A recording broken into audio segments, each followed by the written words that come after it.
So what's up, guys? I'm doing a quick little install review video on parts I just got from my 9th Gen Accord Aeroflow Dynamics version 2 side skirts. That's some of the packaging came in. Installed the passenger side already. Not too sure how I feel about it. So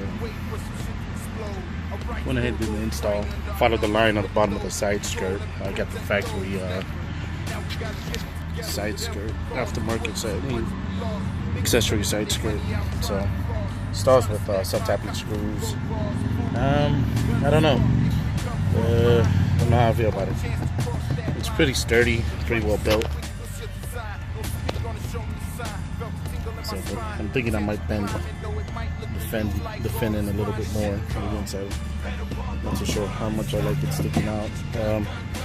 It's a little bit weird to me, but I guess it's because it's the side skirt kind of curves in when you're looking at it. So I might put the driver's side on and see how that comes out. Might upload a video later on about it. We'll see.